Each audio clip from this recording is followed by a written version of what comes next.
All right, folks, we've come to the final piece of the night, final performance of the night. Our final piece is one that I wrote, but it will be read collaboratively by members of the Cliterary Salon team, whom you've already met. And so rather than an individual bio, I would like to introduce your fearless Cliterary squad.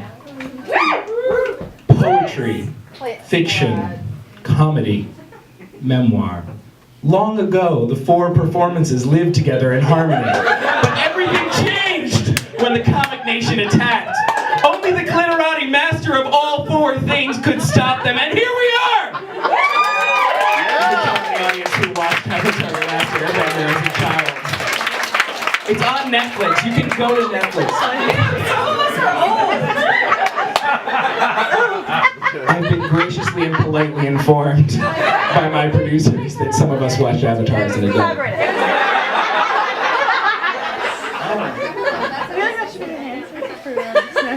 The title of this piece is Bring Back Your Gaze, stories where the queer character dies, rewritten so the queer character doesn't die.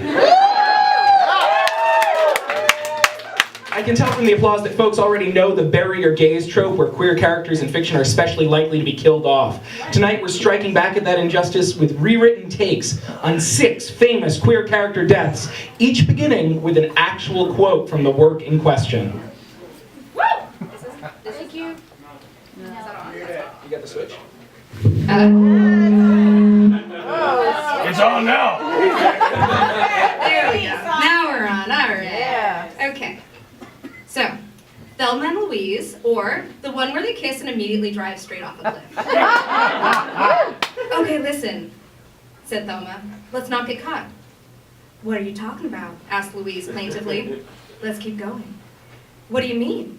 Go! Thelma nodded forward, confirming her intentions. You sure? Yeah, hit it. The lovers shared a brief kiss, and then Louise floored the accelerator, sending them hurtling toward the Grand Canyon. It was the right thing, driving away from that mom-and-pop vegetable stand. Neither of them could resist a steep discount on locally grown summer squash. But the trunk of the convertible was overflowing with sustainably sourced produce already. They needed to hurry to make it to their honeymoon picnic, which they would hold near the Grand Canyon, but at a sensible distance from the tent. A sympathetic cop watched them go and waved affectionately. They were over the speed limit, but he firmly believed nothing should stand in the way of young love.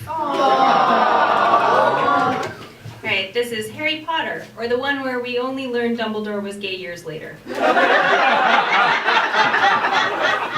Snape gazed for a moment at Dumbledore, and there was revulsion and hatred etched in the harsh lines of his face. Severus, please. Snape raised his wand and pointed it directly at Dumbledore. Avada Expelliarmus! A jet of red light blasted out of the clouds and hit Snape directly in the chest, sending the potions master flying off the top of the tower and hurtling towards the ground until he landed safely on a magical whoopee cushion or died or something. Harry's eyes shot up toward the source of the spell. A new wizard dove into view. He had a neat gray beard and wore a windbreaker with a red maple leaf on a white background. He was riding a flying hockey stick. Awful. He shouted and began to fling curses at the new wizard, but moving with the grace of a young Wayne Gretzky, he outflew only Harry and Dumbledore remained standing. Then he landed next to Dumbledore and took the great wizard's hand in his own. What's all this, Albie, eh? I was going to nobly sacrifice myself for the greater good of... Now, none of that. You get so mopey when you have too much time to yourself. Harry rushed forward. Professor, what's happening? Harry, permit me to introduce Ontarius Maplewhite, the Canadian Governor General of Magic, and my boyfriend. Your what? My boyfriend. My bae? Snugaboo? Harry was speechless. Surely I've mentioned my boyfriend, said Dumbledore. My boyfriend who lives in Canada? No, Professor. You're really certain you haven't. Oh, said Dumbledore. Oh dear, well one grows distractible with age, dear boy. Maplewhite swatted him on the shoulder. Silly, forgetful Albie, he said. He's told me all about you, Harry. Too much, honestly. Spare some for the other students' house. I'm sorry. You're gay? Oh, yeah, said Dumbledore. I'm surprised you didn't pick up on it. I dated Grindelwald before he became a Nazi. I had no idea. That's weird, because I am for real gay as a character and not merely as a subsequent addition by the author. I'm in a happy and mutually fulfilled relationship with my Canadian boyfriend, because gay elders deserve love too, not just Girl Scouts like you and Draco.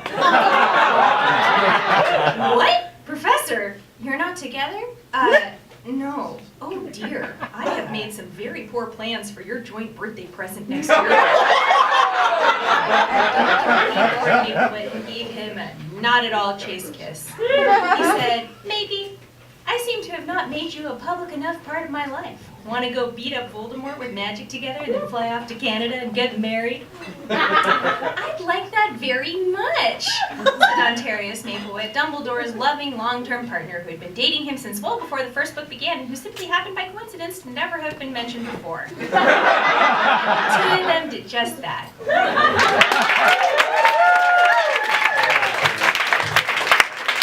The portrait of Dorian Gray, or the one where a beautiful immortal does himself in for no particular reason. Dorian looked round and saw the knife that had stabbed Basil Hallward. He had cleaned it many times until there was no stain left upon it. It was bright and glistened. As it had killed the painter, so it would kill the painter's work and all that that meant. It would kill the past, and when that was dead, he would be free. It would kill this monstrous soul life, and without its hideous warnings, he would be at peace. He seized the thing and raised it high to stab the painting. But in the instant of crisis, he reconsidered.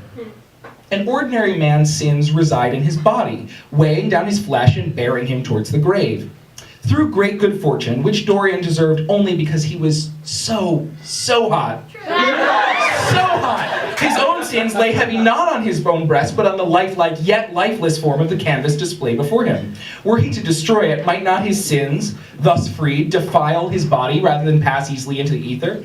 Was not the more prudent course to preserve this magical artifact at all costs and reap the benefits of prolonged life, constant hot young twink bod, and unlimited license to get freaky? Dorian Gray set the knife aside. Within the hour, he was at a certain discreet and sumptuous gentleman's club, snuggled up in a luxurious Persian rug, giving long and decadent handjobs to two dukes as he sucked off a viscount. You can still find him there today.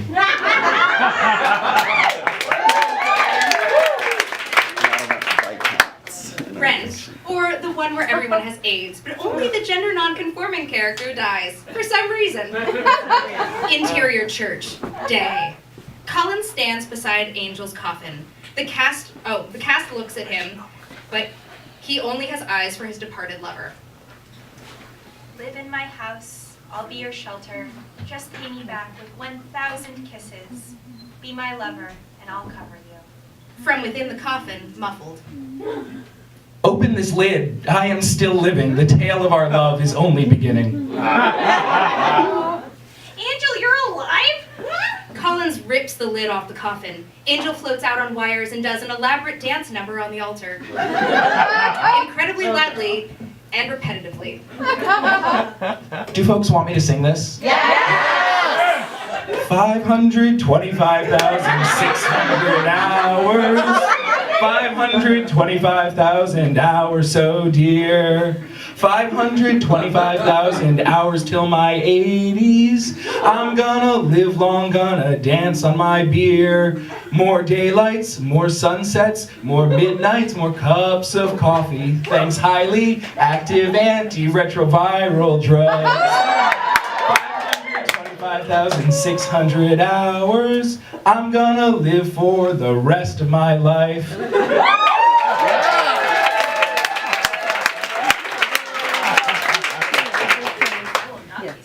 I can't believe it. Babe, I have my shit together. I have a house. I am the only character in this hot mess musical who does. Of course I am diligent about my medication. You have a point. Now let's blow this straight-ass nonsense and move to San Francisco. You've got a programming degree from MIT, I'm a genius tastemaker, the weather's great, and Santa Fe is where roadkill goes to die. The rest of the cast says nothing when confronted with these inarguable truths. Collins and Angel exit stage west, headed for California. And in the affordable wonderland of San Francisco, they never had to worry about rent again. Buffy the Vampire Slayer. Or one woman gets fridged for another woman, so that's nice. Tara lies dead on the floor, shot by some dude. Seriously, fuck that guy. Classic Pieta weeping. She does some magic, and freaky mists appear to begin to swirl. To the freaky mists. Hear me, keeper of darkness. He is the freaky mist. Witch, how dare you invoke Osiris in this task? Please, please bring her back. You may not violate the laws of natural passing. How? How is this natural? It is a human death by human means. You raised one killed by mystical forces. This is not the same. She is taken by natural order. It is done.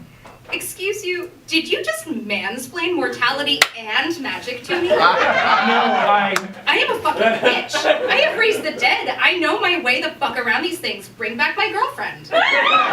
When I do it, it's technically called godsplaining, not mansplaining. So you think you're above the whole sexist ego trip because you're a god, not a man? Correct. I am a numinous being from far beyond your plane. I comprehend what you cannot fathom. My power transcends the bounds of your limited imagination, and... Willow is ignoring Osiris. She does some more magic real fast. A freaky mist phallus takes form in her hands. If you're a god and not a man, then whose fucking dick is this? Yeah, I fucking thought. Give that back. Willow shrugs and slowly begins to crush the phallus. Give that back, please. What's in it for me? Ugh, fine.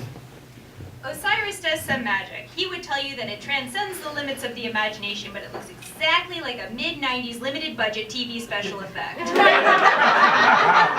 Tara comes back to life. She and Willow smooch for a long camera shot, completely ignoring Osiris.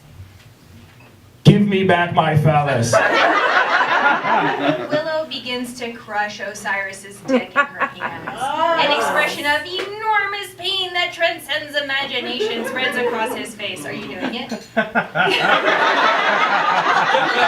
better of it, wads up the dick and pitches it at his face like a softball. Osiris is dick slapped by his own god cock right out of our dimension and vanishes.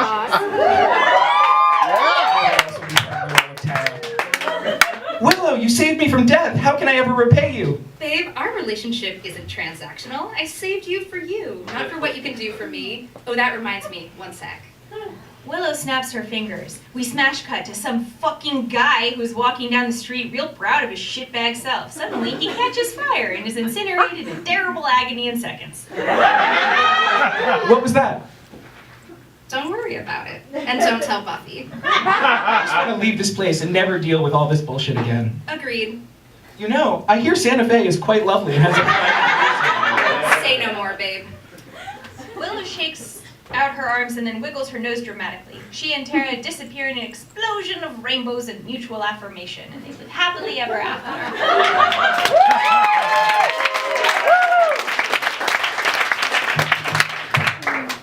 Orange is the new black.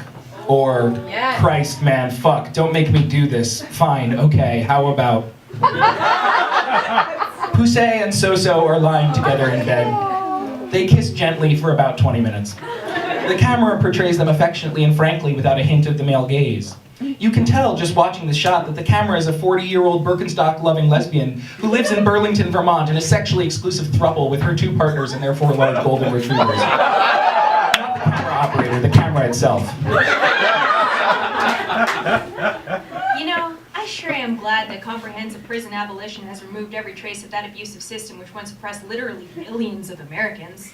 Oh man, me too. But what makes you say so? Nothing in particular, since I have never been to prison. While I have occasionally transgressed social... I've had some wine. While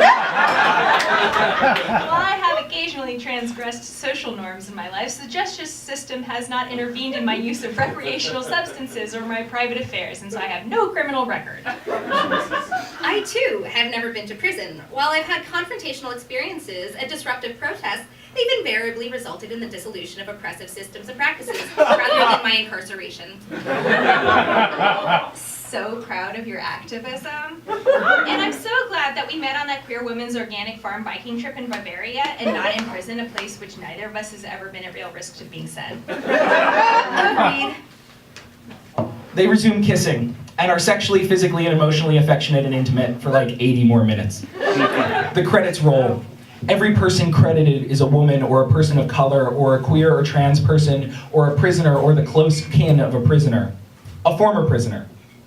There are no more prisoners. There are no more prisons. After the credits, there is a leisurely B-roll sequence of abandoned prisons being efficiently dynamited. There is no more use for prisons. For that matter, there is no other use for dynamite. The timestamps on this footage show that all this necessary work occurred in the distant past. Then we see queer ex-felons voting without impediment, being humanely reintegrated into their communities, and celebrating marriages or other non-patriarchal family rituals and rites. Occasionally there's an American flag, but not like in an aggressive way. You look outside the window. All of this work has already taken place. This is simply a documentary. I'm not crying. You're not crying. America is beautiful. The end.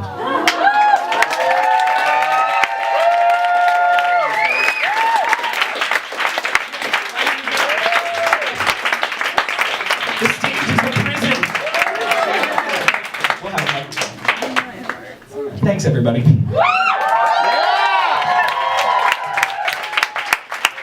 can do that. You can just take these off. Folks, thank you so much for coming.